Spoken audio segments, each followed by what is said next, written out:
Hello everyone, Charles Watts here. Welcome back to Inside Arsenal. It is Friday. I hope the day's going well wherever you're watching or listening to this around the world. As always, thank you very much for joining me. We are heading towards the weekend, of course, and it's another big weekend for the Arsenal. Massive, massive game on Sunday at Stamford Bridge against Chelsea. First versus second in the Premier League. We had first versus second in the Champions League in midweek, and Arsenal came out on top of that. If they can come out on top of this one at the weekend, then that will certainly send a real big message around the Premier League and will seal an unbelievable week for Arsenal. North London derby win, Bayern Munich win in the Champions League. They can finish that off with a win at Stamford Bridge. That'd be a massive 7 days for Mikel Arteta's side. Arteta will be speaking a little bit later on today at his press conference ahead of the Chelsea game, so we might get a little bit from him in terms of team news, injury news, all that sort of stuff. I'll talk about that a little bit later on in the show. But I thought we would start, and again, we're probably going to hear from more. We'll get a bit more of an update from Mikel on Leandro Trossard's injury at the press conference. You would imagine Trossard went off against Bayern Munich, obviously, in the first half in about sort of 32 minutes. We don't know the injury yet. I mean, it looked like a muscle injury. And we'll wait and see what Mikel has to say on that. But, you know, if it is a muscle injury, whatever it's going to be, whether it's calf, whether it's hamstring, thigh, whatever it ends up being, you know, you're looking at what? Best case scenario is still a few weeks out, you would imagine, for Leandro Trossard, which you don't say very often because Trossard has been fit. I think he played in every single game last season, hasn't he? His fitness record has been absolutely exceptional, but has fallen latest victim of the Arsenal injury curse. And it's a shame because obviously he's been playing very well. He's been fantastic this season. Arsenal's most productive forward, 10 goals and assists. I think for him, he's been really good, especially going into this season with a lot of people questioning whether he should still be at the club or not. He's certainly silenced all of his critics with his performances. But if he's not going to be around on the left-hand side for the game against Chelsea, what are Arsenal going to do? I think it's a really interesting debate in terms of how Mikel's going to approach this. Now, when he got injured against Bayern, it was Madueke who came on the left-hand side, switched over to play on the right-hand side once Bukayo Saka went off about half an hour to go. Against Bayern Munich, excuse me, you might hear me cough quite a bit through this show, but as anyone who watched yesterday, I'm a bit under the weather at the moment. So I was struggling to get through it without coughing, unfortunately. But yes, what does Mikel do on the left-hand side? I think personally, Madueke will start on the left at Chelsea. I think he'll come in and play Trossard. There are options. You know, you could play Martinelli, of course, scored against Bayern Munich. But when you look at Martinelli and you look at the impact he's had off the substitutes bench recently, this season, that's a really attractive option to have on the bench. Again, I also feel like Madueke's further down the line in terms of fitness than Martinelli. And we've seen that, by the way, by the sort of minutes he's got of late. Now, you do have the option of Eze on the left because Martin Odegaard is now back. We saw him get, 15 or so minutes against Bayern Munich. So you could play Martin Odegaard back in his usual position in the 10 or the 8, whichever way you want to call it. And then you could put Eze over on the left in the place of Trossard. And Eze's probably more of the kind of same profile fit or nearer the profile fit of Trossard than Madueke is. So that could be an option. Again, I feel like that would probably be a more attractive option if Odegaard had played a couple more games than he has done right now. So I still feel like Madueke would be the most likely one to start this game. And obviously he'd be going back to his former club, which kind of adds a little bit of spice to it. He was actually talking about that after the game. He did some stuff in the mix zone after the game against Bayern Munich about Chelsea fans. And he said, it might be a little bit hostile. It might not. But I'm a professional footballer. I've played in loads of atmospheres. I don't know if anything will faze me. I'll just be focused on the task. And I wouldn't be worried about Madueke playing against Chelsea and being sort of affected by whatever sort of welcome he gets from the Chelsea fans, which I'd imagine wouldn't be the warmest of welcomes because he now plays for Arsenal. He was also asked, Madueke, actually, about the reaction to his transfer to Arsenal, that sort of stuff. And he said, look, you're in the public eye and people can say whatever they want about you, but being in the stadium and how the fans have taken to me in the stadium is unbelievable. I'm not really worried about all of that. It's in the distant past. The last game versus Tottenham was incredible, and that gave me a big boost. I play on the side of the pitch. I can feel the fans. I can hear them. And when they are that positive about me, it gives me a massive boost. I'm made up for it. I mean, I've spoken about it in the past that I just think Madueke, the way he kind of ignored the noise around his transfer. At the time, he was so desperate to move. He saw what was going on online. His family saw it. His agent saw it. And it didn't stop him. He was still desperate to get that move through. And I think that says a lot about the sort of character he is, the personality is. And then he's also played in a way where he just clearly wanted to send out a message to everyone who doubted the transfer, say, look, I'm good enough to play for this football club and I'm going to prove that to you. And I think he's proven that to you. It was a big moment for him scoring his first goal at in midweek against Bayern Munich as well. And that's why I kind of feel like he's probably the guy to play left wing against Chelsea. Let me know your thoughts on it in terms of what you think Mikel Arteta should do if Trossard, as expected, misses out. Which way would you go? Would you go Madueke? Would you go Martinelli? Would you go Eze and play Odegaard in the central role? Let me know your thoughts on it in the comments below. As I said, it's Mikel's press conference a little bit later on today. One of the things I expect he'll probably be asked about, again, will be what we've just spoken about in terms of we'll get the update on Leandro Trossard. How is he? What's going on there?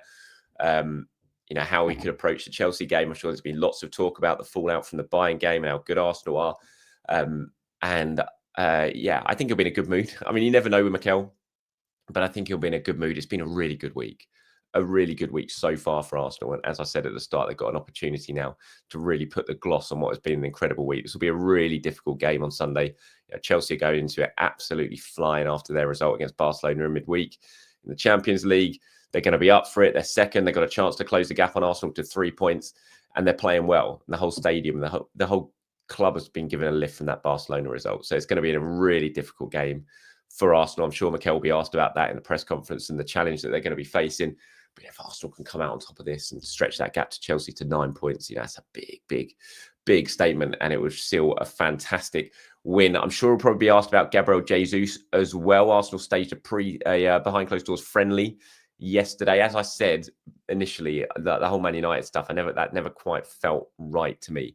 And it wasn't Manchester United. I believe it was Watford, which makes a lot more sense because it's what Arsenal tend to do when it comes to behind closed doors friendly. They'll just shout over the fence because they literally, if those who don't know, their training grounds are literally next door to each other. There's a fence. You got Arsenal on one side, you got a fence, and then you got Watford on the other side.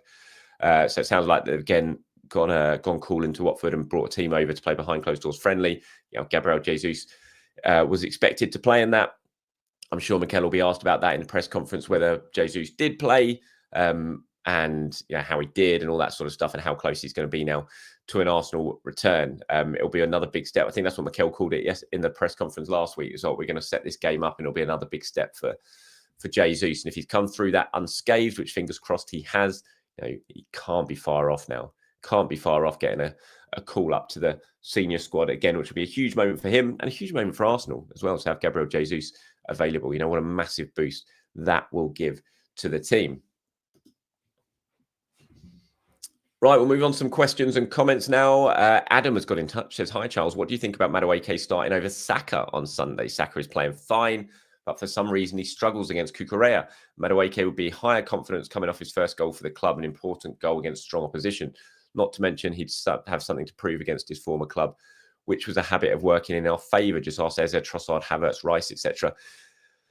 I mean, look, you're starting Saka again. I know what you mean. Cucurella has done well against Saka in the past, but Saka's done well against Cucurella in the past as well. I think it's been an interesting battle to watch over the years, those two. One will get the better of one game and the other will get the better of another game. You're not going to say to Saka, you're not playing on Sunday because Cucurella has had some good games against you. It's just, Saka's Arsenal's guy. He'll be starting this game.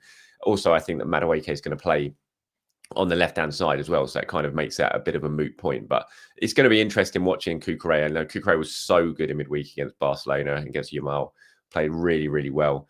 I think he's one of those defenders, is just a horrible defender to play against because he's just on you, whipping around your ankles, booting you in the shins. Just a horrible player to play against. And he has done well against Saka, but it's not been a one-way thing. Saka's got the better of him at times before as well. So no, not for me, Adam. I'd be playing Saka all day long for this game. I think it's really, really important, not least because of his set-piece ability, as well as we saw against Bayern Munich when he opened that game up with a set-piece for Timber. Tommy has got in touch and says, if Rice stays fit until the end of the season and we win both the league and the Champions League, what a thought that would be, Tommy.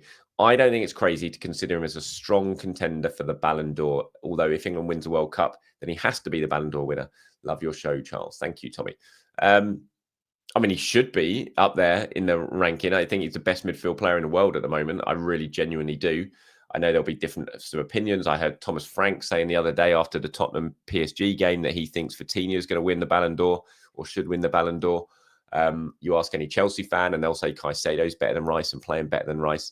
But you ask any Arsenal fan who's playing better out of those two at the moment, they'll say Rice, understandably. So, but if Arsenal go on and win the Champions League and they win the Premier League and England go on and win the World Cup, then absolutely he should be in the running. I'll never believe that an Arsenal player will win the Ballon d'Or. The fact that Thierry Henry got overlooked for it is just an ongoing thing. It's just ridiculous. And so I just never believe that we'll see an Arsenal player win that because of that. But I mean, Declan Rice should be in a shout. You don't normally get sort of midfielders in the Declan Rice sort of trait style winning this. I suppose Rodri won it once when Man City won the Champions League, but he should absolutely be in contention 100%. I mean, he's playing so well. He was so good against Bayern Munich, against top level elite opposition, and he's just such a wonderful, wonderful player. So yes, I agree. He should be a strong contender for the Ballon d'Or. Absolutely, especially if Arsenal go on and achieve what we hope they're going to go on and achieve this season. Matt says, Charles, I completely shared that moment at the end of the game. I truly believe at this moment we are the best team in the world. This is with our captain just returning, our best centre-back out, and arguably our best player getting injured during the game. I'm happy with the result, but I would like your opinion on the defensive situation decisions by Mikel. Firstly, Miles didn't look sharp. Do you think we should be taking him out the firing line now? Well, I don't think he's going to start against Chelsea. I think Calafiori will certainly coming back in against Chelsea. I agree, he didn't look match sharp, and I think Bayern Munich exploited that a little bit. And it's understandable. I mean, he's playing elite level competition there, against brilliant wingers. And if you're a little bit rusty, you're going to get exposed. And I think he did get exposed a little bit in that game. But Calafiori comes back in against Chelsea, absolutely. And you say, secondly, was your opinion at the change at the back? I believe that we should have started Hincapié to build his confidence and also his partnership with Saliba. Mosquera played well, but I think we need continuity at this time. I mean, Mikel said after the game that Hincapié was just really tired after the North London derby, and I like that. I like the fact that Mikel's looking at how a player is feeling and whether he's feeling tired. He'd come back off the demanding international break where he'd got a lot of air miles under his belt and started both games for Ecuador. I like that Mikel's looking at that and thinking, you know what, I'm going to take him out of the team. I don't want to risk getting injured. So I was surprised. I thought Hincapié would play. I think Hincapié will play this week against Chelsea. I think he'll come back into the team. But I actually liked Arteta doing that and giving Mosquera a go. And Mosquera was great. First of all, he didn't let anyone down. And it allowed Hincapié to get the rest that he probably needed as well. So, no, I was quite happy with that decision. I thought it showed that Mikel's learning maybe a little bit and that he's using his squad, which is what we all want at the end of the day, I think, because it's certainly been a criticism that we've all levelled at Mikel from time to time. Yes, and that is pretty much it from me this morning. Just a short, sharp one today. Thank you for watching. Thank you for listening. Like I said, Mikel's press conference coming a little bit later on today, so we should get a little bit more from him in terms of the latest Arsenal injury and team news. Thanks for watching, everyone. Thanks for listening. I'll be back tomorrow to do it all over again. Bye-bye.